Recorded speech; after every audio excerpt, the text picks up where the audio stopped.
นอนฮนมาถึงข้าวลูกคืนตื่นปกกันละกลุ่มพามือวันอ่ำจันเปิ้นเย้าเสียงเก้าย่างลึกปางตึกแต่คนคิดกนนอนหนกตกตื่นด้วยหงอกจุ้มข่าวผู้ใดหอกใจปกมาค่ะอ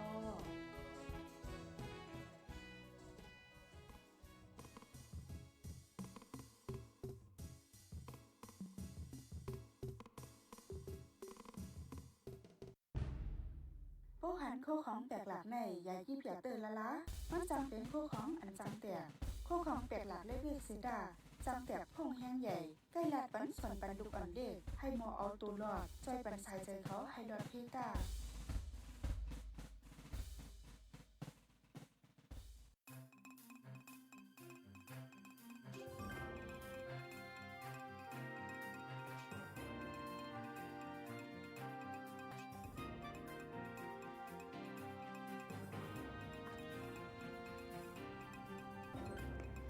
เมื่อทรงค่ะอ้อเมื่อทรงถึงพี่น้องเฮาค่ะตั้งเสียงกูก็กูก้นในวันเมื่อในค่ะอ้อตัวจะสองเปิงอยู่ลีกัดเย็นอยู่กูก็กูตีกูดังค่ะเนาะค่ะวันเมื่อในฮบทบจอมค่ะเฮายิงเงินหอมอีกปาตั้งโหเป่ากอลิกไล่และฟิงไงใต้เวียงเก่งใหม่เฮาไหนค่ะอ้อเมื่อในได้ก็ใจวันปุดก้อยกาวาก็มือว่าไรมาและวันเมื่อในก็มาฮบทบกันไหนค่ะเฮาค่ะฮบกันเมื่อในได้ติแมนวันที่5เดือนธันวาคมเดือนฟีฟวาดีปี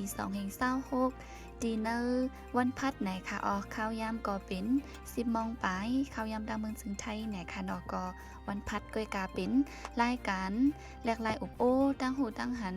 จอมกันแหลกลายเงาลายหลายตีหลายตั้งหลายอันหลายหลวงไหนค่ะพี่น้องเฮาค่ะค่ะวันมื้อนี้อยู่ดีละตั้งละสีเข้ามาถ่อมยินอยู่ในค่ะเนาะตรงตักมาเลยค่ะมังเจอก็ตึกเข้ามากำละลอยในค่ะเนาะสั่งว่าหันแมนสีมาถ่อมยินซึ้งจะไล่ใจแช่ปันป้าอย่านำพองในค่ะเนาะย้อนว่า 2-3 วันมาแหนมไรมาฮบทบกันเหมือนเก่านะคะเนาะกำตั้นให้ไหนค่ะมื้อนี้ได้ก็มาขึ้นเย้าไหนค่ะจิมตอนกลางมื้อและตอนน้อยวันไหนค่ะค่ะยินโจมดีจอยแชร์ปันเลยตอนมาโคตอนดัง TikTok ไหนค่ะเพราะจากนั้นก็ติออนพี่น้องเฮาค่ะกูก็กว่าตรงตักจอมโหบ่าเฮาค่ะตีเนอร์วันมื้อในก่อนเลยค่ะมื้อสงค่ะไม่สงค่ะค่ะมื้อในได้พบกันก็เป็นวันพัดค่ะเนาะครับค่ะด้วยวันพุธในกูปอกได้ก็เฮาขาก็เลยมักว่าวันพุธในกล้วยมันได้เป็นวันนั้นมาออกรายการซ้อมพุทธฮอกตั้งแต่หลักมากว่าย้อนตัวว่าวันพุธนั้นอีกมือกูปอกเฮาขายามจัดรายการที่นอร์เวย์นกที่นอร์เวย์แล้วรายการฝ่ายใต้เฮาแต่มีวันพุธกลางรายการค่ำกลาง1 ปอกกลางค่ำ1 ปอกกันรายยอดเบิดนั่นแหละเฮามาถือวันพุธนั้นมาเป็นตองตังแต่มันสืบมาที่ห้องปล่อยเสียงนอร์เวย์รายการปล่อยเสียงภายใต้ที่นอร์เวย์อันออกในรายการของ DVB เขาปลดมามือ20 ปีปลาย30 ปีจังนั้นนี่แหละเอาวันนั้นเป็นลักมันนี่มาออกซ้อมในผู้ไตรฮอกในรายการของผู้ไตรฮอกได้นอกจากสีวันผู้ดาวเนี่ยตั้งที่น้องเงินหอมเขาก็ดีตั้งผู้ไตรฮอกก็ดีมันก็จะมีรายการอันประจำนั่นเนาะคือกูจอมห้องขังมันกูวันนั่นแหละก็เป็นนั่นแหละเฮามาถือวันพุธนั้นเป็นวันของรายการเก่าของ TVB ของฝ่ายใต้เนาะที่นอร์เวย์นั่นแหละมาเป็นวันพุธกวยมือมีรองตั้งอันดูอุปโลกลาดนี้กันได้สังมือมีข้าวยามอันจังเตมีชื่อตั้งลาดนี้อุบไข่จ้อมกันนั่นหรือเสวันพุธเฮาเพราะเฮาวันพุธเนี่ยก็มันมีเป็นบางวันอะไรแม่นวันอึดการแหน่แม่นวันมีการดำรองลงต่างอันต่างเลยตั้งผู้ใดฮอกเขาฉะนั้นเฮ็ดให้เฮาขาก็ได้เว้นเวให้แลเลือกแทงวันอังคารเนี่ยวันพัดเนี่ยแล้วที่นั้นกว่าแทงนั่นน่ะสั่งว่ามันมีเนี่ยก็มันก็ย่ำมีวันอันเป่าวันโตตันมันไหนในวงนั้นนะครับเขาก็เว้นเวกว่าก็ว่าอันนึงก็ แต่เลยว่าลำลองก็ใจลำลองก็ว่าก็บอกว่ามันก็เป็นการเฮาคาอะไรต้องตั้งอกโอ้กันแลกเปลี่ยนกันทั้งปลายวนทั้งหูลองอันใส่ที่เฮามาลาดนี่พี่น้องเฮาคุยเนาะพี่น้องเฮาขอก็มีลองตั้งแต่ลาดนี่เฮาซึ่งก็มันก็มีนั่นก็บ่ใช่ได้เอาในข่าวร้านตั้ง1 วงในเฮาผ่านสั่งมาเฮาสั่งมาว่านาการทางงานได้สั่งมาเกี่ยวกับลองตรงวงกวนได้สั่งซื่อสัตย์ซื่อคือพิงเงถึงหลายความลาเฮาได้สั่งซึ่งเฮาก็มาเรียกเป็นกันในจังว่าถือวันพุธมันเป็นหลักแต่ว่าเมื่อใดก็ยันมือว่านในพอดีก็มันมีทางผู้ใดฮอกเขามีการแหน่เนาะทั้งนั่งนุ่นหอมกลมทุกท่านในเฮาก็ได้เว้นเบรกไว้เมื่อมาถึงเมื่อใดก็เมื่อใดยังมีข่าวยำอยู่นั่นแล้วก็ขึ้นมาคบทบกันในเลยอุบโอกันจอมหนังกูวันป่นมานั่นเลยครับค่ะลองเต้นซึ่งได้ก็มังปกดีตั้นปืนเผาบันพี่น้องเฮาค่ะลงนามาบอกกึ่งกลางเนี่ยก็ตั้นได้ลาดค่ะเนาะเดี๋ยวก็วงเตบ้านให้ก็วันพุธแต่เต็มตั้นก้อยกาตีเป็นมาวันเหลอเนี่ยแต่ก็ก้อยมาลาดในการแข่งขันมันเลยก็แข่งกันนั่นน่ะเนาะเพราะว่าเฮาก็เกี่ยวการวันใดมันก็วงได้วงกันเนาะมันก็จังลาดไรลงนานั่นน่ะบางอันนะก็แต่มาตัวเองก็เพราะว่าอันนึงก็มันก็ไรมากก็เป็นสังมากก็ยิ่งดีในนั้นก็ทั้งวันกันก็เพราะฉะนั้นแหละวันวงนาได้ก็จะด้วยวันแข่งขันนั่นน่ะวันสังต่อนั้นครับในก็ปุ่นดาพี่น้องค่ะบางซื่อทำเกลิเลยไปมองด้วยค่ะเนาะเปิดด้วยอยู่ก็ผ่านกว่าแล้วสังเจนให้ค่ะเหมือนมือปานว่านั่นได้บ่ว่าเฮาถ่อมดีๆอยู่จังได๋เหมือนจังมันมียินค่ะเนาะแค่ถ่อมพอถึงข้าวมาก็เปิ้ลซั่นไหนค่ะค่ะก็มีซึ่งคือก็ได้มาปองข่าวปันอยู่ด้วยกับบางปอกคึกคักก็หลายๆที่หลายเป็ดก็มีในนั้นค่ะนะค่ะบุญดามื้อนี้ก็เฮาค่ะติมาอุบกันหลายเมียวอยู่ค่ะเนาะแทงเปิงนึงก็ติถึงวันที่7ไหนค่ะเนาะซ้อมหนองพี่น้องเฮาค่ะฮู้แล้วก็ติป้าร้องนั่นป้าพ่วงค่ะเนาะเป็นวันสังในแบบติฮู้อยู่ค่ะนะเมื่อในวันที่5เนาะมุกผูกมือคือในมันก็วันที่7ในวันศาสตร์ว่าศาสตร์ไหนก็แต่เขาได้แต่เข้าใจว่าศาสตร์นั้นว่าศาสตร์ปานในมันอันนั้นกว้มใจนั่นน่ะชาตินั้นว่าศาสตร์นั้นว่าตั้งเป็นโกนตั้งคืน1ชื่อศาสตร์1วันเมือง1ลูก1อันนั้นมันก็ศาสตร์นึงมันจังต่างชาติว่ามันจังไทยเขาอย่างเปิ้นใช้จะเปิ้นได้ใช้สากลในเป็นว่าแก่นซึ่งในเป็นทางเอเดชั่นก่อนเฮาเป็นรัฐเป็นความสากลดังนั้นมันเป็นอันจาดเนี่ยเขาเปิ้นถือว่าจาดหรือคือหรือเมืองหรือนั่นน่ะเขาทำจาดนั่นก็ว่าบอกว่าจาดก่อนว่าจาดได้ว่าจาดเตมาว่าจาดทั้งหน้าทั้งหลังเนี่ยมันบางพอบางเราเนี่ยเขาถูกเลยความเช่นนั้นเขาเจอเช่นนั้นมันกดถูกเลยแหลกลายเปลี่ยนแปลงซ้อมปลายวนเฮานั่นน่ะแหลกลายเปลี่ยนแปลงกันว่ามันยกกว่าย่ายกว่าค่ายกว่าแท้ใจกว่ามันจะได้เข้าใจว่าความลาดเขาได้มังซื้อได้มันเข้าใจเขาได้เข้าใจเอาเปิงตายที่ๆกันเหมือนจังพอเปิ้นว่าเฮือนเนี่ยก็เฮาก็ว่าเฮือนนั่นว่ามันก็สิมีจังมันความเฮาเนี่ยมันสิกึกกันนั่นน่ะเฮือนสังเนี่ยเฮือนตึกเนี่ยเฮือนเล็กเพิกเนี่ยเฮือนคาเนี่ยเฮือนไม้เนี่ยเฮือนอุดเนี่ยมันก็มีแทงกันนั่นน่ะความมันกึกกันเหมือนจังบางอันพี่น้องเฮาคาเตะวนปอดวนจ้อมันลายอันเฮาลาดอยู่กูปอกเมื่อก่อนนั้นก็เหมือนจังวงบอกนั่นวงเนี่ยเฮาสนเนาะห้อมหัววงกันว่าเหมือนจังเฮาเช่นจกน้ำจกว่านะเฮาได้วงเอานั่นเอาเข็มวงเอาน้ำวงเอาวงบอกเนี่ยจังได๋ความมันเปิ้นรัดคึกกันจังได๋มันก็สิมีก็เพราะฉะนั้นเฮาซ้ำกว่าเอาความตายตัวความมันเฮาลาดตายตัวกูบอกมาลาดชื่อก็เช่นนั้นมันใจมันถูกไรบ้วนให้กว้างกว่าเสียในความพวกคอนึงมันป่องมาสังบ่2คอมาจับกันนี่มันป่องมา2คอมันจะกว่า2มัก2อันมาจับกันนี่มันเหมือนเรื่องปีเนี่ยแหละปีเนี่ยเฮาเข้ามาเถียงกันว่าปีเนี่ยถูกไรมียักษ์ขึ้นเนี่ยมีเนี่ยอย่างเช่นนั้นมันเช่นนั้นมันป่องรองใครมีก็ย่อมมีก็ย่อก้อยกับปีในหลายๆภาคมลาดมันน่ะเปิ้นสิลาดว่าปีกล้วยเนี่ยปีใหม่เนี่ยมันก็ตื่นมีจอมกันนั่นน่ะมันจะว่าเอาปีเนี่ยอยู่ดีๆก็ มีเงามีปลายเขาว่าคนเฒ่าก็ว่าความลาดมันมีเงามีปลายน่ะที่ว่าเฮ็ดคือลองมันเนี่ยปีเนี่ยปียังน่ะมันก็จะมีปีกล้วยว่ะปีใหม่ว่ะฉะนั้นมันเพิ่นก็ว่า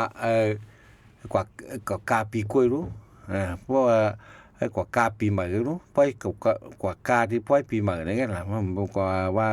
ก็เพราะฉะนั้นความมันเฮาเชื่อฉะนั้นมันถูกอะไรหมอแยกหมอเพพ้องหมอนับสอนซ้อมพองว่าเพราะ2ตัวซ้อมกันได้เป็นคือความเขก็เหมือนกันอันเฮาใครก็ยังความเขดีคุมตัวความหอมคอว่าจังนั้นเหมือนจังหวัดน่ะเหมือนเฮือนเนี่ยว่ามันก็มีนั่นน่ะเฮือนซึ่งเฮือนไม้เนี่ยเฮือนอูดเนี่ยเฮือนเล็กเพิ่นเฮือนสังฆาสีเฮือ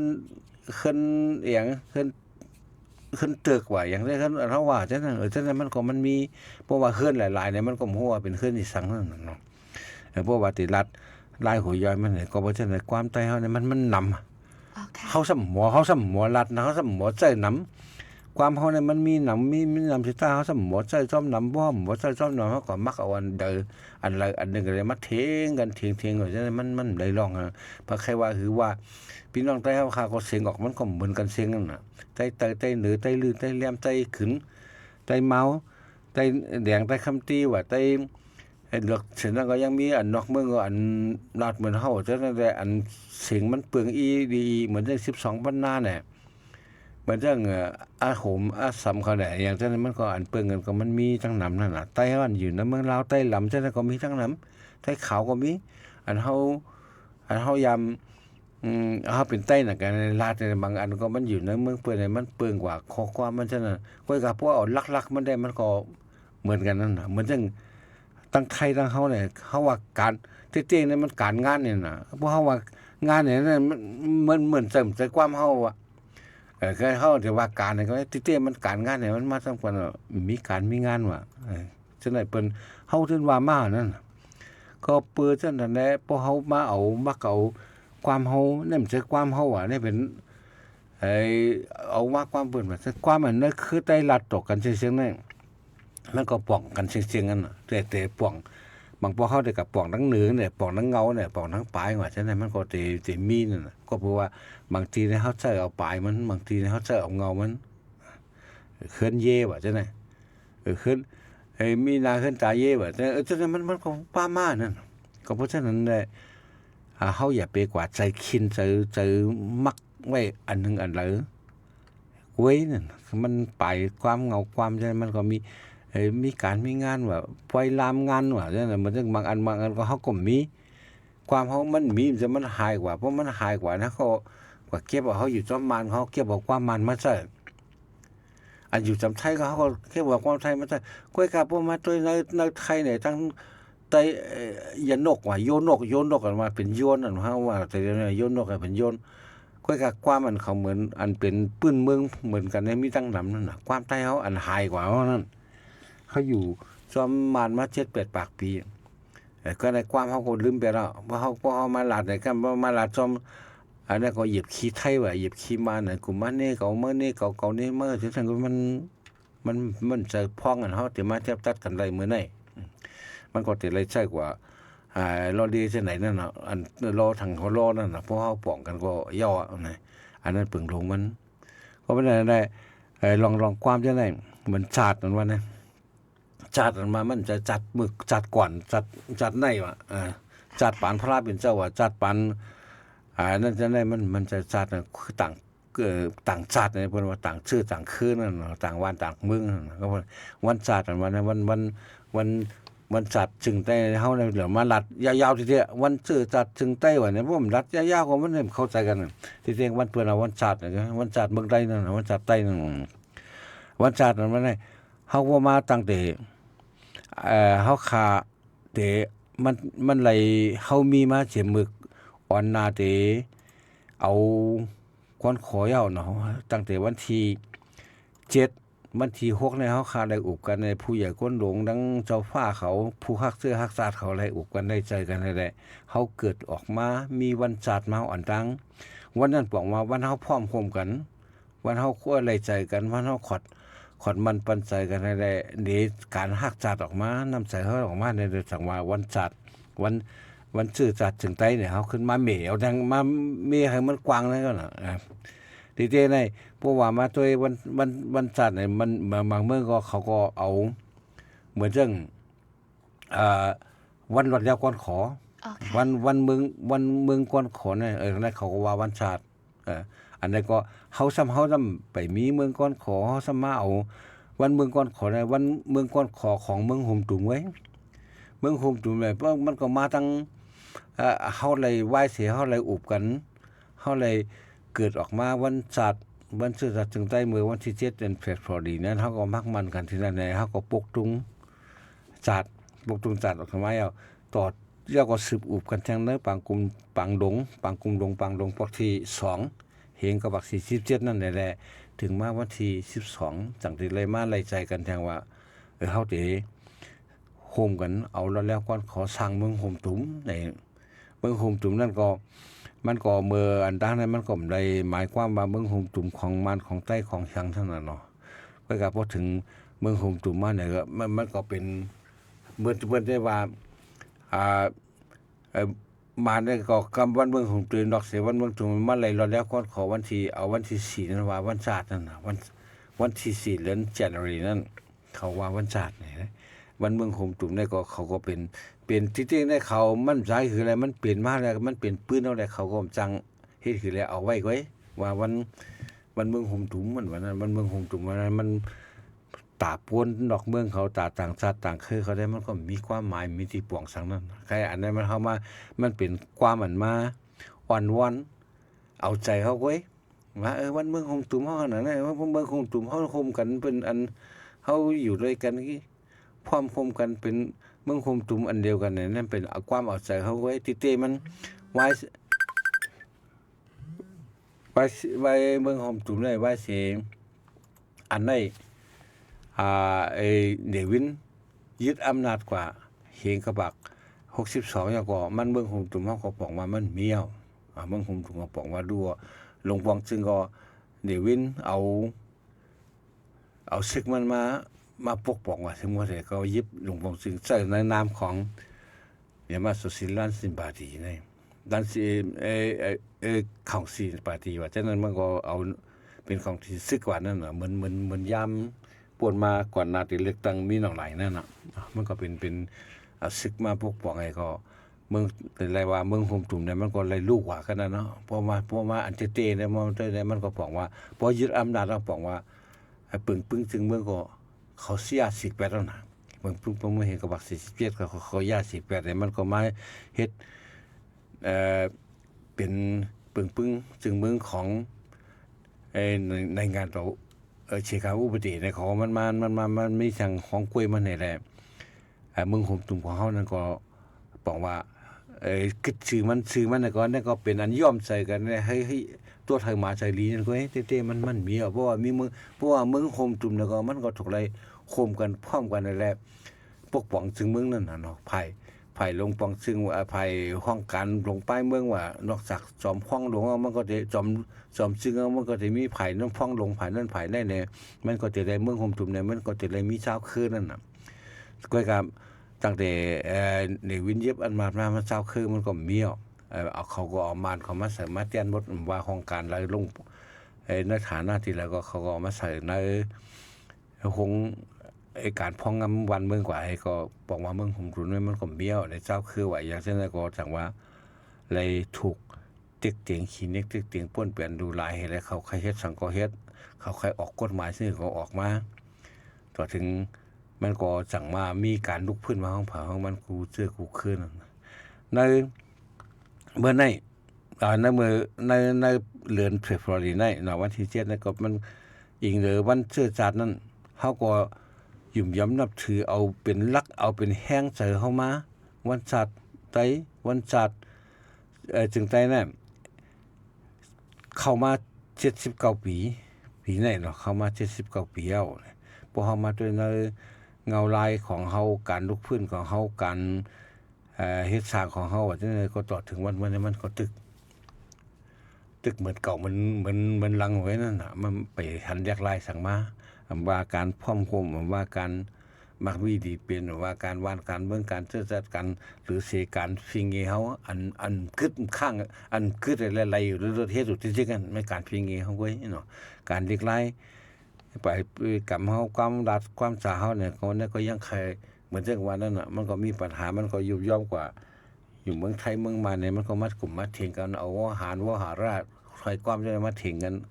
ใจว่าดิกใต้ว่านำมาว่าลูกเพิ่มดูแถมตัวว่าดูทอนเอาออกไปแล้วเนี่ยมันมีความหมายทางว่ากลุ่มมัดเถียงกันได้นะเขาถูกไรหาเข้ามาใส่เย่จะหาเย่มาไว้ตาใส่เข้านะก็เพราะฉะนั้นการทำกูวันเนี่ยเขาถูกไรเฮ็ดนั่นเขามีนำเสอันที่เขาหมอเฮ็ดแทงนั่นอ๋อค่ะอันนี้ก็หลายอันหลายรอบนะคะเนาะพี่น้องค่ะวันนั้นยิ่งเงินหอมดีก็ด้วยคอมเมนต์กำนึงไหนค่ะเนาะมันไกลก็หันตักมาถามมาว่าย้อนอุบจอมอีกนึงจ่องไล่5ไหนอ๋ออุบนำก่อนไปทางกันนะค่ะวันนั้นเฮาค่ะก็โดยก็มีอยู่หลายก็ค่ะเนาะย้อนถามอีกนึงค่ะนะคะเป็นสังแลได้เฮาในถูกปืนไปกินมาปานสืบปานค่ะเนาะไหนอ๋อเป็นสังแลถูกปืนไปกินใน1เฮาก็มีแฮง2เฮามีน้ำกัดนั่นเพราะหลักซื่อๆก็เพราะว่าเฮามีน้ำกัดแต่ก็เฮาก็ตาแข็งทางเพิ่นไรเพราะเฮามีแฮงแต่ก็เปิ้นแฮงเฮาก็จังตอบเถียงเลยอ๋อค่ะอันนี้ก็พี่น้องค่ะขึ้นนวลด้วยจอมไรเหมือนกันไหนค่ะเนาะยกป2เฮง40ในได้เฮาตียินตีหายหมดตีกึดเนอปรับก้อยไหน2ใจตีค่ะ5ไหนอ๋อเฮาตีให้มันใจก็อยู่ที่เฮาตีให้มันใจก็เป็นที่เฮาเฮาตีให้มันเป็นนั่นแหละนะเพราะเฮาตีสนใจสังไงก็เฮาก็ตีปล่อยปุ้นปล่อยแปดกว่าที่จังได๋เฮาก็ได้เป็นจังนั้นเพราะเฮาจอยกันคัดใจว่าเฮาจอยกันเฮ็ดสร้างนาทีปุ้นพรว่าการซื้อการการพิงเรื่องรายการเฮาก็สิจังได๋กว่านี้มันก็สิสืบยืนยาวกว่าแทงนั้นเพราะเขาเฮ็ดสร้างเพิ่นนะครับรุ่นจังได๋เฮาก็ปล่อยไว้เนี่ยก็มันก็อยู่ที่เฮาว่าเฮาสิปล่อยให้เป็นปืนหลายๆก็แน่เฮาสิปล่อยให้มันมีโตมีเสอให้ได้10กว่าแทงข้าวยาวอย่าก็ให้มันบ่แก่นแข็งมีแฮงเฮาถูกไรเฮ็ดถือนะที่เตงพี่น้องเฮาข้าก็ฮู้กันกูก่อนอ๋อค่ะดองซื้อในได้ก็มันเหมือนว่าอยู่ที่เนื้อมือเฮาค่ะเนาะเฮาเตะใครๆมันเป็นจังหือไหนค่ะกูก็กูก้นค่ะเนาะค่ะบ่ว่าเป็นคอมเมนต์ที่อันเดี๋ยวว่าหือว่าหั่งกันได้ก็ยิ่งเงินหอมเดี๋ยวเนาะค่ะนะค่ะตีมือไกลลาว่าใครถามนั่นถามอะไรนะคะเนาะแต่มาไว้ไรข้าวย่ำเฮาค่ะก็ยังตึกกึดอยู่นะคะสังวามไปมีไหนก็ได้อุบกุมกันกว่านั่นขนาดเนาะบ่มาลาดในเฟบรุรีวันที่7ในมังจื้อก็ว่าวันจื้อจัดจึงได้ว่าวันคือได้ว่าวันเมืองได้ว่าซึ่งให้ค่ะเนาะอันนั้นแหละติไลว่าคือลีค่ะเหมือนจังใกล้หันเพราะว่าวันเมืองใต้เนี่ยอัปเดตว่าใจก็รู้เห็นนั้นใกล้หันเถียงกันใน Facebook ใช่ไหมคะมันอาจจะได้มันเป็นใช้ความอันมักเอาของเผอมันวันเพราะเมื่อปานอิงเด็ดเมื่อวันได้เขาเดี๋ยวอิงเด็ดเป็นรักนั่นน่ะเนาะไอInternational Day นั่นน่ะเนาะเขาเรียกว่าวันอันนั้นก็ไว้เฮาสิเขาก็สิว่าซ่อมจังหือล่ะนะเมื่อกูบอกได้ก็ปานนั้นได้เฮาว่าความใต้ก็ร้อนมันถอยความมันสิไหนก็เอาอังกฤษเป็นหลักนั่นเมื่อปานนั้นก็มันก็เป็นปานอังกฤษอยู่ในก็เอาอังกฤษบ่ International Day นี่มันก็เอาที่นั่นให้ได้ว่าวันต่างๆก็ได้อ่านมาว่าแชมป์ปีนเดว่าเน่ว่าวันเมืองใต้ว่าแชมป์โยธาเน่ว่าอย่างเช่นนั้นมันก็มันเมปิ่นเอาที่นั่นก็นั่นอยู่ที่ว่าเพิ่นได้ปิ่นได้ยังไงก็ค่ะเพิ่นได้ปิ่นที่ก็ยาเพราะว่าเอาสำหลักการเปิ้นว่าได้เปิ้นวันจัดนั่นนะเพราะเหมือนตั้งแต่เดี๋ยวนี้เหมือนอย่างวันจัดไทยเนี่ยมันจัดไทยเนี่ยเขาก็ลูกออกที่วันที่24เดือนตุลาเห็นไหมมาเปลี่ยนเอาวันที่5เดือนธันวาคมแต่วันเกิดของคุณเอาคำตัวที่9ภูมิพลอดุลยเดชเนี่ยเอานั้นเป็นเฮ็ดเป็นวันจันทร์นั่นก็คืออันเฮาได้มันก็ตั้งมาเลยอำไรเอาเจ้าฟ้าว่าอำไรเอาอันนั้นว่าเอาที่เปิงเปลี่ยนลอง พ้องการพ้องงำในมือพ้องนั้นมาอังกฤษมันกุมกำเฮาไว้อยู่นั่นน่ะก็บ่ได้เฮาสั่งได้ใช้ภาษาอังกฤษว่า International Day นี่ International Day เนี่ยมันก็พ้องว่าเชื้อชาตินั่นน่ะเนาะวันชาตินั่นก็ก้อยกันมันก็เต็มหมายกันในการเข้ามาใส่ว่าเมืองไต้ว่าอย่างนั้นมันก็คล้ายมันเข้าใจกันง่ายก็ไม่แทงอันก็ไหว้มาก็มันว่ามาแตกกันมาเข้าใจกันวันมันเป็นของไต้กันน่ะมันใจของปะโอของปะรองของลาหูของเขาดูเนี่ยวันซื่อสัตย์ถึงไต้นี่กันเขามาใครมันเหม่ความให้มันดีถ่อมกูผ่านไปคนซื่อสัตย์อันมีในถึงไต้นั่นมันก็มาเหม่เอาของกวยทั้งผ่ามันแทงไว้เปื้อว่าอันนึงก็ให้ป้องใจกันให้เข้าใจกันง่ายแหละวันซื่อสัตย์ของคนเมืองถึงไต้เนี่ยมันก็บอกว่ากูซื่อสัตย์มีนั่นนั่นก็เองก็ทีๆในมือพ้องนั้นในปานเจ้าผ้าก็มันก็เจ้าขุนป้านสิงก็เป็นเจ้าผ้าต้องแปลงเจ้าผ้าน้ำสันเว้งหลงน้ำสันนะครับมันเจ้าก็เป็นสะอ้างน่ะเนาะไปลองไว้ก็มันก็อะไรมันยังเป็นหูเป่าหลงของเจ้าผ้าเมืองไต้กว่ามันก็ยังยอมมันเจ้าก็ยังยอมรับว่าความเจ้าไหนลองอยู่ยองเศร้าปึงปักปึงการอยู่เศร้าจ้ำกันเจ้าไหนมันเจ้าก็อะไรแจกแยกซื่อคือภาษาซื่อคือสังนั้นอ๋อค่ะเพิ่นนั้นได้ก็บอกว่าก้อมก้าว่าตาใต้ก้วยนั่นขนาดเนาะแล้วมันก็เหมือนจังตุ้งเจ้าจากทางใต้นั่นก็มันก็ตุ้งถึงใต้นั่นก็มันก็ใจของใต้ไว้นั่นน่ะมันใจของใต้ก้วยอันว่านั่นเฮ็ดคืออะไรไหนก็บอกว่าเฮ็ดมานั่นมือขุนป้าเจ้าขุนป้าจริงยังเป็นเจ้าผ้าหลงเป็นหูเป้าเจ้าผ้าลูกก่อนเนาะเฮาว่าย้อนก็ย้อนเว้นนั่นอะไรมันได้ว่าหมายถึงไต้ก้วยปะลองก้วยปูก้วยเนี่ยมันก็เป็นในเมืองไต้ทั้งหมดนั่นน่ะมันเป็นคนอันมีอยู่ในเมืองไต้ทั้งหมดนั่นแต่ว่าตุ้งเจ้าจากทางใต้เนี่ยก็เหลืองเขียวเหลืองในอันนั้นก็เหลืองก็มันก็เป็นคนเนื้อเหลืองเขียวก็หมายถึงน้ำดินหินผาเหลืองก็เลือดธาตุเลือดฐานเนี่ยมันก็จอมความหมายของเปิ้นเอ้ยเลือนเนี่ยก็มันก็อยู่จอมกันง่ายแล้วใจจึงจางขาวใสฝึกจึงขาวใสให้ได้เปิดกว้างนั่นน่ะมันก็บอกว่าคนอันอยู่ในมันก็มีลองใจกว้างมีเมตตาต่อกันในหมดใสจึงจางหมดใสขาวใสต่อกันนี่มันก็หมายความว่านั่นก็มันได้ก่อนหมายความว่าไต้เนี่ยพระโอเนี่ยพระรองเนี่ยลาหูอย่างเช่นมันได้ก่อนหมายความเช่นนั้นมันก็หมายความว่าเป็นคนในเมืองไต้ปัดปืนทั้งหมดนั่นก็เองอันว่าของไต้ก้วยเนี่ยของพระรองเนี่ยของพระโอมันก็นั่นก็ใจมันใจของไต้ก้วยนั่นนะมันเป็นจอมจึงวายมาเขามาปิ่นมาเป็นจอมปิวเนี่ยที่มันเป็นตุ้งนะไทยก็ห้องทงลาวก็ห้องทงตุ้งเป็นตุ้งกันว่ามันมีหลายแสนนั่นอ๋อค่ะตุ้งอันนี้มีคนตายก็มีตุ้งกองทรายบรรดุจังกองทรายก็มีตุ้งอันเป็น16จาดว่าจังนั้นก็มันก็มีตุ้งน่ะเส้นอันเป็นแผนห้อยเหนือจิกเหนือปลาย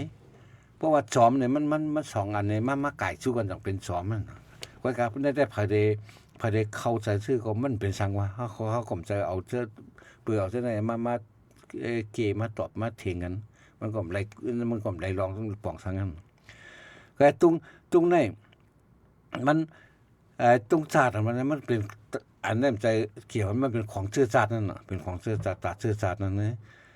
ตุ้งก้นตายเนี่ยมันก็เป็นตุ้งก้นตายไว้มันก็มีชื่อมันก็ย้อนเพื่อว่าแซนมันเหมือนกันมาอันแพทอันห้อยอันเพียนอันอยู่ปลายมันน่ะบอกว่าเป็นตุ้งนี่นั่นก็เพราะฉะนั้นแหละใครๆมันเป็นลองมาเถียงกันโม้กันเนี่ยอะไรมันก็ใครว่าคือวันน่ะจอมปิวในพวกมันจังข้าวเรือน4เรือน5มารวมแรงลงปัดออกมาจอมเพิ่นปิวนั่นจอมปิวนั่นเนาะนั่นไปนั่นใครหมายความซื่อก็หมายกันเนาะค่อยเฮาว่าไผห้องซื่อก็ห้องนั่นน่ะเฮาว่าอันมันก็ตุงมันก็เป็นจุงไว้เนาะเป็นขี้เป็นตุงอย่างนั้นเหมือนจังตํขอดก็มันก็อันนั้นก็มันก็พองว่าจอมมันสิใช้จอมฟิงเงก็สิใช้จอมความมานั่นน่ะตํขอดในตระกูลในนั้นฉะนั้นโว้ยก็เพราะฉะนั้นแหละเฮาว่าอันลองความจังได๋ความมาเมมาแถมมาใส่มีใส่กี้อะไรเถียงกันโม้กันเลยมันเย้ามันไหว้บอกกันฉะนั้นมันก็มีพรดีสัง ทำไมตรงจาดเนี่ยมันก็ใช้ตั้งเมืองทั้งหมดนั่นน่ะมันก็หมายถึงว่าก็ไม่ไต้ซ้ำเอาใจนำมาพ้นที่ใช้กูตีใช้กว่ากูตีมันเป็นเรื่องเขียวเลี้ยงของไต้มันจะของไต้มันเป็นของเมืองไต้ของเมืองไต้มันจะของไต้ของเมืองไต้เนี่ยก้นอยู่ในเมืองไต้จอมผันทั้งหมดทั้งเสียงนั้นพูดบอกว่าเป็นเจ้าของมันกูก่อนแล้วก็ตรงเรื่องเขียวเลี้ยงแล้วก็ตรงชาติแล้วก็มันมีมาเฮามักมันกันมาตั้งแต่เมื่อวันที่6กลางค่ำนั่นวันที่7ถ้าก็ไหลใส่17 February เฮงก็บักสิ17มาก้อยบางเชื่อมาเฮ็ดมาเอาหางเจ้าซื้อขันฝ้ายตั้งตุ้งดึงเขียวเหลียงให้มันเจอปานเดียวกันกว่าเมื่อปานโซซื้อขันฝ้ายนั้นใช้คำเปิ้นใช้ตุ้งดึงเขียวเหลียงไว้แล้วก็ตุ้งอันนั้นก็เฮาเจอไว้โจข้าวไว้มือเมืองใต้ไปก้อนขอมืออุบกันเฮาเตมีเมืองก้อนขอยาวเนี่ยเฮาตัวจุกไรมีตุ้งเมืองใต้ของเฮานั่นแหละมาเฮ็ดเอาในดึงเขียวเหลียงนั้นมาเฮ็ดไว้โจข้าวนี่ก้อยเหมือนเรื่องมานก็เปลี่ยนเรื่องเขียวเหลียงอ่ะของมันก็ดึงเขียวเหลียงของใต้ก็ดึงเขียวเหลียงไว้มาเขาอันด้านที่เขาเป็นนกยุงน่ะหน้ากลางไว้มาเขาก็ซ้ำเอาเป็นเรือนอยู่หน้ากลางไว้มาก็ขึ้นมาเอาเรื่องเขียวเหลียงเนี่ยเอาเหลามาใส่เรือนเหลาเนี่ยมันก็มาเอามาเอามาเปลี่ยนไปน่ะเฮาแต่พวกหันเรื่องเขียวเหลียงเขาก็ใจดีแล้วนั่นก็การมานก็เรื่องเขียวเหลียงนั่นน่ะบ่ได้ว่าเรื่องเขียวเหลียงก็การตุ้งเนี่ยมันว่าเป็นเครื่องหมายเบ็ดหมายวันเมืองหลังเมืองนึงมันจะว่าพวกกว่าอะไรกับพวกปักกูตีนั่นเนาะเหมือนจะเขาหันในไทยก็ตึกเขมรกัมพูชานั่นเพราะกับตึกเป้เนี่ยมันก็ปลดตุงของเขมรออกไปมันก็เอาตุงไทยกับปักไปในเป็นตีลีของไทยเป้เอาไทยเป้เนี่ยนั้นมันใส่ตีอันมีการมีขันนั่นน่ะมันจะว่าว่าไปสั่งร้องเรื่องเขียวเลี้ยงนั้นก็เรื่องเขียวเนี่ยมันก็เฮ็ดให้มันกามันถูกกว่ามันบ่ดียำแบบนั้นกว่าเนาะว่าจังค่ะเพิ่นนั่นในเมื่อกี้ก็รัดกับป้ามันก็เจอไว้เหลืองเขียวแหลงนั่นค่ะเนาะอันในจ่องมีว่าตั้งมันให้ตั้งใต้ไผม่านตั้งไผค่ะเนาะมันตั้งค่ะมันตั้งเข้าได้การเมืองว่าการศึกว่าการหยังก็ลองก็มันตั้งเฮาก็เพื่อเฮาเป็นเมืองเจ้าฟ้าเฮาได้34เมือง34เมืองในเมืองก็ว่าในเกากลางนั้นมันอยู่ในแซนวีนั่นน่ะเพื่อเกากลางแยกออกก็เป็น34เมืองก็ดังใน33เมืองนั่นเฮาในมันเป็นเมืองเจ้าฟ้าในเมืองอันเล็กๆไว้บางเมืองว่าเนาะเหมือนเมืองปูเมืองเปียงว่าจังได๋เมืองปูเนี่ยมันมีเจ้าฟ้าคือมันก็อยู่ใต้เก้งตุงแทงกำนั่นน่ะเจ้าฟ้าหลงก็เจ้าฟ้าเก้งตุงเลยก็ในเมืองเจ้าพายก้อยกันมันก็ซ้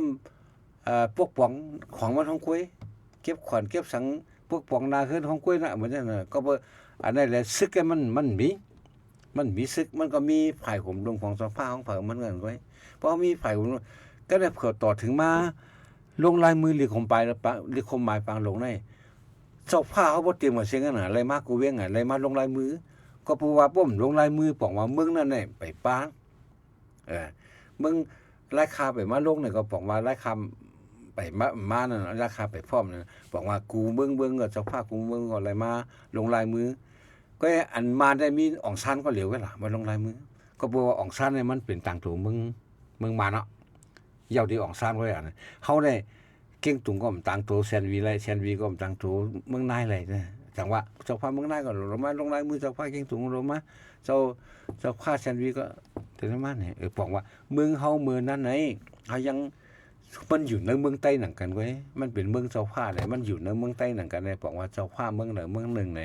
มันก็ปกป้องพองงามเหมือนจังไทยก็เหมือนกันเมื่อ2 ปากผีป่นว่านั่นไทยก็เป็นเมืองเจ้าผ้าสุโขทัยก็สุโขทัยอยุธยาก็เจ้าผ้าอยุธยาไว้กำแพงเพชรก็เจ้าผ้ากำแพงเพชรไว้เจ้าเชียงใหม่ก็เจ้าเมืองเชียงใหม่เจ้าผ้าเชียงใหม่วายเสเขาเลยตึกมันเจ้าพานนเรศวรออกมาว่า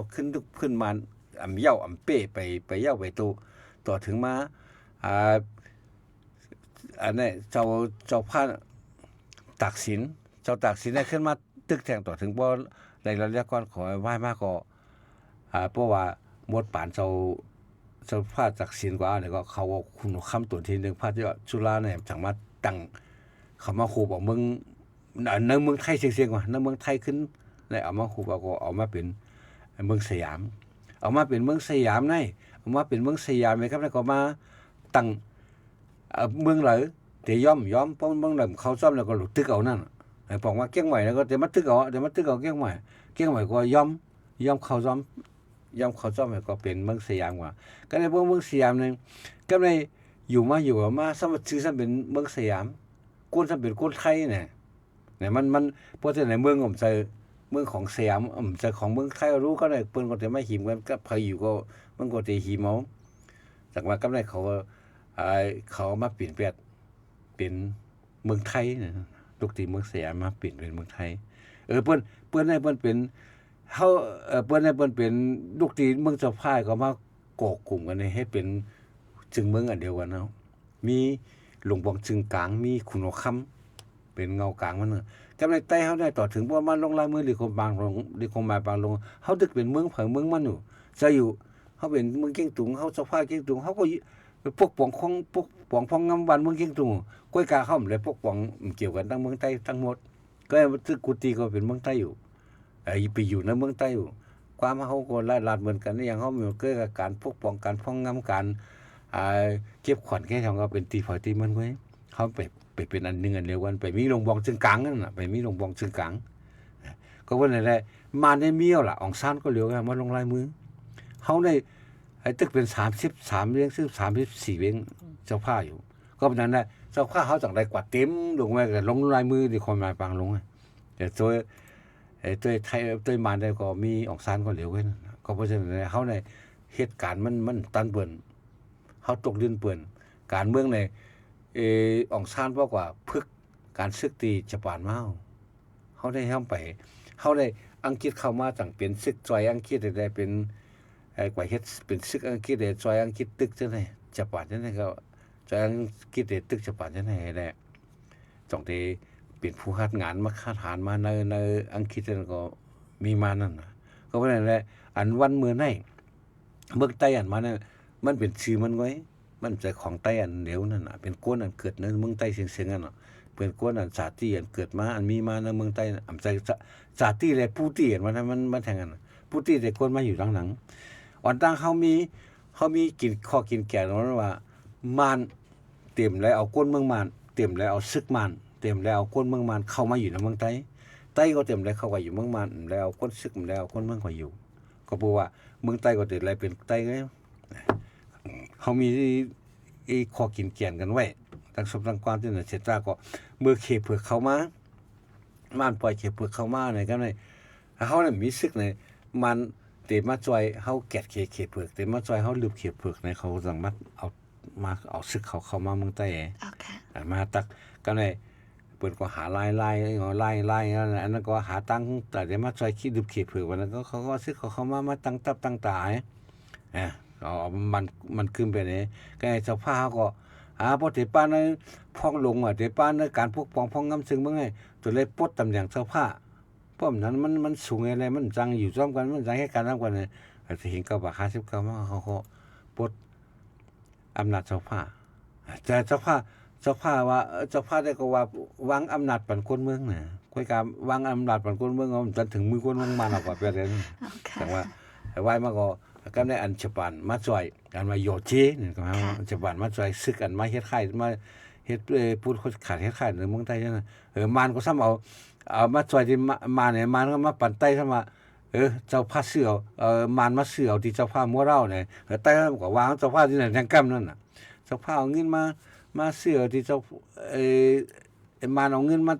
ฉบันเอาเงินมาจ่อยมันซ้ำเอาเงินนั้นมาปั่นเฮาซ้ำพวกอำนาจเจ้าผ้าบอกว่ามาซอยกับได้เหอะเขาใต้เขาสับผลมานี่กันว่าเจ้าผ้าขายกินเมืองมาเสือหมดเอาเลยก่อนซึ่งเขาเปลี่ยนปัญหากันมาตาสีนั่นค่ะอันนี้ก็ใกล้แรงยินลัดมาเตะค่ะเนาะเจ้าผ้าขายกินเมืองใต้ว่าจังซั่นได้ค่ะในใต้เขาว่าใต้มันก็ว่านะมันก็ใครๆเขาผิดกันนั่นน่ะแล้วเขาเสือรู้เลยมันที่มันเป็นเงินอันที่ญี่ปุ่นช่วยชายนีกว่าอันมาเฮ็ดไข่ตรงนั้นเมืองไทยอันนั้นเป็นการใช้ดีแค่นั้นค่ะอันนี้ก็เป็นน้องปึ้นนะคะเนาะผมเลยเพี้ยนก็ฮู้ค่ะนะ ยอก็เหมือนซึ่งว่าคณะวันที่7เฟบรุรีในคณะย้อนหังแลเฮาทำถูกลีฮู้ปื้นมันคณะเหมือนซึ่งมือปีกาย5ปีอ่อนผู้คณะที่เฮาคารายการต้องทำโดยพี่น้องใต้เฮาคาเจอเหตุการณ์ในการเนื้อซาซึ่งในคณะมักก็ฮู้ว่าเป็นวันหังกวยกันในแต่เฮาคาก็ต่างทั้งผิดกันนั่นขนาดเนาะอันลำลองได้ก็ใครทำมากับสังไรเฮาทำโดนไล่เลียเพี้ยนฮู้นั่นอ๋อมันให้อย่างไรเฮาถูกไล่ฮู้ให้อย่างไรเฮาถูกไล่เลียเพี้ยนวันที่วันที่7เฟบรุรีเนี่ยวันชาติไต้เนี่ยวันถึงไต้ชาติไต้เนี่ยมันเป็นวันอันลำลองบนตาใต้เฮาเป็นตัวอย่างเฮามื้อในก่อนเนาะเฮาพร้อมกันแน่ก็เพื่อเฮายอมรับกันโซฟาบ่กูบอกว่าโซฟาเนี่ยสูงไอ้เพิ่นเฮาคนเมืองธรรมดานั้นมันโซฟาไปไม้หัดด้วยนางอกด้วยนางก็บอกว่าโซฟาได้ตั้งคนเมืองเนี่ยมันไกลน่ะกันน่ะก็ยังพร้อมกันไหลน่ะเปิดตาชื่อจาดวันเมืองเปิดตาเอาขึ้นวันเมืองไล่รอดแล้วก็ขอได้เจ้าผ้าทั้งคนเมืองอะไรพร้อมกันเลยตาดีพร้อมกันเท่านั้นอ่ำต้นเจ้าผ้าอะไรคนเมืองอ่ำต้นจำกันไม่บอกอ่ำต้นอยู่นั่งอุบกันเป็นปังเร็วกันว่าชั้นมันกว่าเฮาเนาะมันเหมือนตะเร็วน่ะกูบอกว่าชั้นเจ้าผ้าอยู่นะครั้งนะโหอยู่ในที่สูงคนวันคนเมืองอยู่ในที่เตรียมไม่ตาดีกว่าเลยทุบกว่าอุบเจ้าจะรัดต่อเจ้าผ้าเนี่ยมันจะง่ายๆเนาะแต่ก็เพราะฉะนั้นก็เพื่อการเชื่อชาติวันเมืองอะไรจังว่าเจ้าผ้าก็ลดpower อู่เงาของตัวเจ้าเก่าเห็นแล้วลงมาคนเบิ่งก็อันภูมินำกระตั้งแขนภูมิตั้งหูจังนั้นผู้นำไต้จังนั้นก็ไล่เข้าอู่ขาเจ้าข้าก็แลกเปลี่ยนกันตาที่เอาเมืองไต้ก่อนขอเฮาจะได้คือเฮาจะได้หางเฮียนซื้อเฮาจะได้บ่ไล่มาที่คือจังนั้นมันก็ไล่เป็นการพร้อมโฮมนั่นน่ะไล่นี่มันก็วันที่7ได้บอกว่าเฮาหนีถึงการพร้อมโฮมหนีถึงการรักษาอันนี้มัน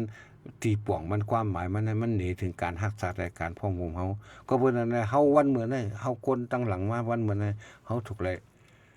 เอาอันนั้นเป็นอย่างตัวอย่างมาได้แหละเอามาใช้ถือเฮียงเจ้าพายังเฮียงเจ้าพายังยอมยอมเฮ็ดกอกคนเมืองไรล่ะเฮาก็เฮียงได้เฮายอมเฮาถูกเลยยอมเฮ็ดกอกกันไรเฮาสิผิดกันเถียงกันลองอันนั้นนี่มันอยู่สูงมันอยู่เต็มในเต็มเพราะเขามีเช่นนั้นเขาให้อย่างเขาจำพร้อมกันเลยล่ะเจ้าผ้าเขาคนเมืองเขายังพร้อมกันเลยอันเขาพร้อมกันนั่นก็บอกว่ากาขันมันใหญ่นะว่าจากว่าวันที่7เฟบรุรีจังออกมาวันเสื้อจาดนั่นเป็นตีมักหมายของลองพร้อมกันในลองฮักจาดเขาถูกเลยเข้าใจว่าการเดพร้อมกันในเฮ็ดอะไรกูอันน่ะเขาจุนเลยเขาเปลี่ยนอะไรศักดิ์ศรีหน้าตาอู่เงาของเขาเปิดตาได้พร้อมกันได้หนีถึงการฮักจัดได้อันเขาสองพร้อมกันได้เพราะเขาฮักจัดเขาพร้อมกันได้มันหนีถึงสิ่งนั้นก็เพราะฉะนั้นวันที่7เฟบรุรีเนี่ยเอาเป็นอย่างเอาเป็นให้เข้าใจกันว่าในเป็นวันนั้นเจ้าผ้าก็ยอมเสียสละนั่นเนาะยอมเสียสละจั่นตำอย่างไรเฮ็ดก็คนเมืองไรคนเมืองก็เข้าถึงเจ้าผ้าอะไรและปรึกษาตึงปากปรึกษากันอะไรปันตั้งหูตั้งหันกันแลกเปลี่ยนกันได้เหมือนเฮาเหมือนให้เอาก็แลกเปลี่ยนกันได้ฉะนั้นมันจะว่าเขาชั้นสูงเขาชั้นแต้มเขาชั้นสูงว่าฉะนั้นมันมีนั่นบอกว่าเข้ากันเลยก็เพราะว่าเขาฮักซื่อสัตย์เนี่ยเฮาก็สิยอมกันเลยเฮายอมกันเนี่ยพวกเฮายอมกันได้ก็จังพร้อมกันเลยก็เพราะฉะนั้นเป็นวันอันเฮาพร้อมกันในวันนั้นเฮาหนีถึงน้ำใจฮักษาเฮาเนี่ยจังเกิดออกมาวันที่7เฟบรุรีแต่มีตุงจัดแต่มักมันมาเปลี่ยนตีเม็ดหมายเครื่องหมายคืออันวันเฮาฮักกันวันเฮาพร้อมกันนั้นค่ะปีหน้าได้ก็ตกแม่นย่าวันเสาร์ค่ะเนาะหลายตีก็แลบตีหางแฮนไว้ยาวจัดเฮ็ดไว้ยาวค่ะเนาะเหมือนซึ่งก็จะมีลองตกหนึ่งหลายมิ้วค่ะเนาะจุ่มก้นหนุ่มอันที่ปั่นรถทิพย์ขึ้นเนื้อลอยซึ่งได้ก็ไหลหันค่ะเนาะเนื้อลอยได้แรงซึ่งได้ก็แลบตีจัดเอียลงเหมือนกันค่ะนะมันจะเฮาแต่มาชมเอายกย่องเอาวันมื้อในวันเดียวไว้นั่นน่ะเฮาพอเฮาฮู้ลองวันมื้อในเนี่ยแฮงเลยเปลี่ยนมาวันที่7เฟบรุรีเนี่ยพอฮู้วันมื้อในเนี่ยเฮาแต่เอาในเฮาก็ได้ยึงซึ่งเขาเจ้าเฮ็ดบ้างเฮาได้พร้อมกันเฮาได้เปียดความจิ้มก้นหูยาวมาใส่ใจเฮานั่นเนาะเฮาก็ได้ปื้นเปียดจังนั้นเฮาก็เฮ็ดก่อกันกว่านะเฮาก็นั่นได้เอาป้อมมิจะฮักซื่อจักก็มันก็เป็นไรนั่นน่ะป้อมฮักซื่อจักเนี่ยมันบ่มาแฮงเขาก็ มันเป็นพรรคมันก็ยอมรับกันน่ะเพราะว่าฮักซื่อสัตย์เขาก็สิได้ยอมรับกันเหมือนมือเขาหานิ้วเนี่ยว่านิ้วดังนิ้วกว่านิ้วหยังมันปวดก็ยาวมันยาวก็ยาวเฮาถึงจุดเลยใช้กูนิ้วอ่ะเพราะเฮาใช้มันได้เฮาเปียดนี่มันแก้ไปตลอดบ่จังไรมันก็บ่นะก็เพราะฉะนั้นนิ้วปอดของเฮาที่ใช้ที่ปอดนิ้วยาวของเฮาที่ใช้ที่เจ้ามันที่ยาวเนี่ยมันก็มีที่ใช้มันก็เพราะฉะนั้นเฮาทุกไรไว้ใจซึ่งเหมือนอยู่ในตู้ในคิงเขาเชิงๆแต่ว่าไต้ว่ามันอยู่นอกตัวเขาไต้ว่ามันอยู่ในตัวของเขาแต่ละอยู่ในตัวของเขาได้นิ้วไหลก้อนไหลเนี่ยก็เป็นก้อนนั้นมีกาขันกูก้อนไต้เขากูก็เป็นก้อนนั้นมีกาขันกูก็คนปัดตั้งก็ยังมีกาขันนะเพราะมันปัดว่ามีคนปัดตั้งในตั้งก็บดใส่ตั้งก็ลืมมันก็เพราะฉะนั้นแหละเฮาค่าเอาวันที่7ในเป็นอย่างเป็นเม็ดหมายมาในแหละการฮักซื่อสัตย์ซื่อดีการออมรอมพร้อมกันก็ดีก็เพราะฉะนั้นมันต้องมีมาวันที่7เฟบรุารีนะเพราะเฮามีลองฮักกันเพราะเฮามีลองฮักพร้อมกันเนี่ยก็มันก็เกิดขึ้นมาเลยอ๋อค่ะอันนี้ก็ดีต้องกึมสไว้ในใจค่ะน้อมใจว่าพูดถึงวันมา1ปี1ปอกจังนั้นค่ะนะ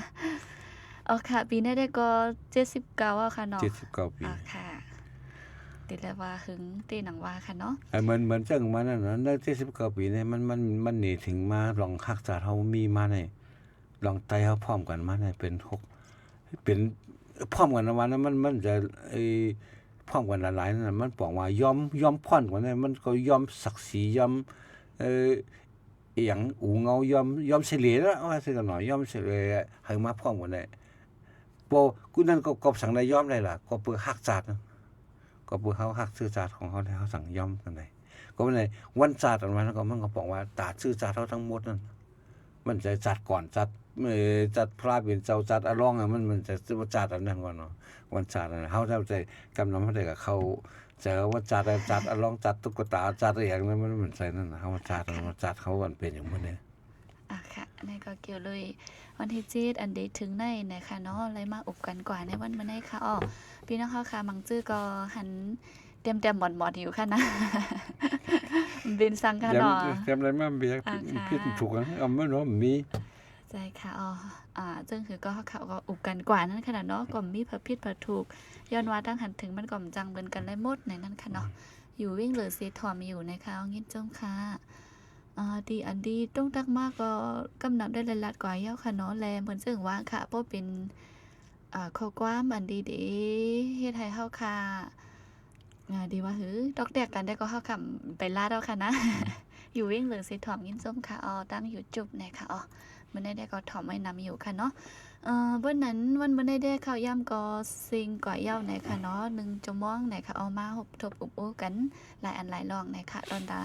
รายการเฮาค่ะอุบโอ้หลากหลายตั้งโหตั้งหันไหนค่ะสังว่าพี่น้องเฮาค่ะตึงมีมือไกลก่อนอันดีถามมาเจ้านั้นค่ะเนาะว่าขย้อนอุบจ้อมไหนก็กาหายกว่าหันมากขึ้นค่ะเนาะสังเจอว่าตั้นไหนก็วงนาวงลื่นเจ้าไหนก็มีแทงนั่นขนาดเนาะค่ะเฮาค่ะได้ก็ฮับตอนไว้อยู่ตาเสในนั้นค่ะตั้งมาแล้วตักมาเหมือนนั้นค่ะก็มันจะว่าเมื่อในไว้ลาดลองวันสัตว์เฮาไล่ใจก่อนเนาะว่ากูวันก็ไล่อยู่เนาะวันใดก็ไล่อยู่มือคงจะไล่ออกมาบางพวกวันไหนนะครับคงจะไล่ก็มีก็แม่นวันไหนคงจะไล่ออกมาก็มีนั่นนะมือละก็ไล่ก็อันของเฮาค่ะเนี่ยมันจะว่าตั้งโหงไว้เรื่องได้เนี่ยป้อมใจเรื่องในห้องอุบเนี่ยมันใช่เนาะเรื่องละก็อะไรนั่นที่เฮาข่าวฮู้ที่เฮาขาแลกเปลี่ยนกันอะไรที่เฮาขามีข้อมูลสังเกตว่าวันนั้นแหละเหมือนเรื่องมันก็มีแทงเฮาอุบรางวันนอกเรือเสียวันชาแล้ววันลุกขึ้นเนี่ยนั้นมันก็อุบได้อยู่ก้อยกะอันแม่นตื้อตังแต่ก็มันก็วันที่7มื้อคือกันได้ถึงนั่นน่ะแห้งแล้วเขามีวันที่7แห้งแล้วว่าเขามีวันเมืองโฮมตุงวันเมืองโฮมตุงเนี่ยเป็นมานเอาใส่เฮาคุยนั่นวันที่7เพราะว่าในป่นกว่าแทงในข่าวต่างหาวันไหนมันก็เป็นมาวันเมืองโฮมตุงที่เนี่ยวันเมืองโฮมตุงเนี่ยมันรัดนี่เปิ้นนอกเมืองว่ะอันมันเล่นรัดนี่เปิ้นนอกเมืองในวันที่4เดือน7นั่นก้อยวันจัดของเขานั่นก้อยวันแรกก้อนขอของเขาน่ะวันก้อนขอของนั่นก้อยวันที่12เฟบรุารีเนี่ยเป็นวันตั้งเขาไว้เขาแต่คือว่าภายในคืนนั้น กวยกาอันเมืองอันอยู่ซ้ำๆเฮาอันเดียบเคียนได้เหมือนเรื่องไทยว่าอย่างนี้เขาก็ที่ฮู้นั่นน่ะเนาะเฮาว่าเหมือนเรื่องมานก็มันก็เตรียมไว้อยู่เต้กวยว่ามึงโฮมตุ่มเนี่ยอันมันเตรียมไว้ซ่อมอันบาซีว่าซ่อมลุมพองต่างลงมันน่ะฉะนั้นมันก็ในในตัวลีกอันเขาชื่อของเขาก่อนว่าพี่น้องสู้ว่าอย่างเขาจะเมืองโฮมตุ่มฉะนั้นเขาก็ลาดเอาไว้กวยกะลายเฮ็ดลายสร้างมันใจนั่นน่ะเพราะว่าเมืองโฮมตุ่มเนี่ยเฮาเหมือนเรื่องขึ้นหลังนั่นไงมันก็จะได้มีอำนาจกูกบผิงกันนั่นกองเฮ็ดสวนก็มีอำนาจก็เฮ็ดเขาเฮ็ดพรรคก็มีอำนาจก็เฮ็ดคนก็ขายก็มีอำนาจเหมือนกันอันนี้มันก็จะเลยมีชี้ๆกันนั่นอันเฮาเนี่ยจะเป็นเพราะว่าตัวในหลวงบองซึ่งในเป็นหม่องจี้หม่องเงหมดล่ะนะใครเป็นในลุมลาวาการและวิกี้ยังใครเป็นลุมอีหยังแล้วก็เป็นทรายนั่นทรายนี่นะมีปากตีปากก็เห็นก็ต้องได้มีทราย1ก้อนทรายยังเป็นทรายอย่างเต็มหูอ่ะทรายซื้อก็หาทรายเนี่ยเป็นใต้ทรายทำเฮาทำหูน่ะแล้วก็นอกเสียมาเนาะเมืองคงจุ่มนอกเสียใต้เนี่ยก็มีแทงย่างว่ะม้อนว่ะโอ้บ่ลองว่าอย่างเช่นเขามีแทงตั้งนำนั่นน่ะเนาะเฮาว่าเจ้าคือแต่นั้นมันก็มีตั้งนำก็บ่เป็นเมืองโฮมตุ่มในกูตีก็ที่ไรไม่มีส่วนโฮมกันในปกป้องซ่อมกันนั่นอำใจว่าเพราะว่าที่มีอำนาจในมันเย่าที่มันคือเหลียวเว้ยเพราะฉะนั้นมันก็ใช่ว่าเมืองโฮมตุ่มมันก็เป็นตั้งแต่เห็นกระบะเขา12มันก็เพราะว่าเนวินยึดอำนาจอันใดมันก็เป็นมานของลุงๆอ๋อค่ะชื่อมันก็คือว่าเมืองโฮมตุ่มคืออันลายเฮ็ดลายสร้างลายปกป้องให้เป็นมานกับแบบลุงๆอ๋อค่ะอันไหนก็จอมหนังเฮาค่ะไล่ทบไล่ง่าไล่หันมาหน่อยค่ะนะวันนั้นมื้อนี้ได้ก็ตีย้อนขึ้นหรือว่าดีในก่อนนะคะยินโจมตีเจอตรงตักมาขอความอยู่ลิกินวันตรงตักมาสูงเช่นไหนค่ะเนาะตีจะไล่ใจแชร์ปันไหนค่ะยาก็ตั้ง TikTok ก็ได้มีอันดีตอนบันคุดตอนเช่นไหนค่ะน้องยินโจมกูก็กูเกิลค่ะวันนั้นรุ่นสุดสีตีใครต้องตั้งสงสังรัดจังคือพองค่ะก็มันก็เหมือนดังดันของนั้นก้อยเนาะวันที่7ในวันที่7เฟบรุนะฮะคือที่ป่องมันว่าเปลี่ยนวันเฮาฮักกันฮักเชื้อชาติแล้วก็ฮักกันพร้อมกันจังเกิดขึ้นมาวันที่7เนี่ยพอเฮาฮักกันพอเฮาพร้อมกันเนี่ยพอเฮาฮักเชื้อชาติเท่าไหร่ก็เบอร์ปีเฮงก็ว่า47วันที่6วันที่7นั้นมันก็เกิดขึ้นมาแล้วในอันนั้นเกิดขึ้นมาย้อนเพื่อกวนเมืองพูนนำเฮาหาฮักกันพร้อมกันและฮักเชื้อชาติจังเกิดขึ้นมาเนี่ยต้องใส่กันไว้ก็ค่อยพักเท่านั้นค่ะวันนั้นเมื่อไหร่ได้เฮาค่ะก็มีหนังไหนวงเดมาได้ก็ติดเป็นวันหลายก็ก้อยมาลัดกันทั้งกำค่ะเนาะค่ะยินจมอย่านำถึงพี่น้องเฮาค่ะตีปันข้าวย่ำสีมาฮับยินถ่อมต่อปสุดไหนค่ะข้าวตั้ง1จะมองไหนค่ะเนาะตั้งอยู่จุ๊บเฮาค่ะได้ก็หันยอมให้กำค่ะเนาะ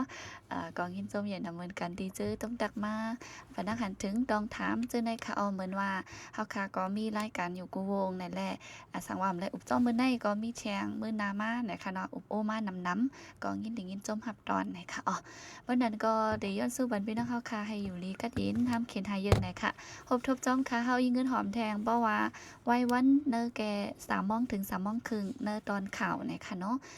มื้อไกลเจ้าก็พี่น้องเฮาถามมาว่าไล่หันหลายวันยาวไหนค่ะใจค่ะมือเดี๋ยวจะมื้อวันจันทร์มาถึงวันพุธมื้อว่ากลางไหนยิงเงินหอมก็บ่ได้มาให้วันค่ะเนาะมีการไหนค่ะพี่น้องเฮาค่ะอันนั้นไล่รัดไว้ลงหน้าย้อนนั่นแหละที่หายไหนค่ะเนาะค่ะยินจมกูก็ค่ะเพิ่นนั้นทบกันไว้วันค่ะมาสูงค่ะ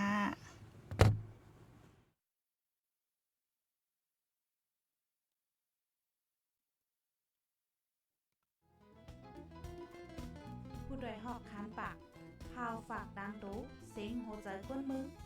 SHAN Radio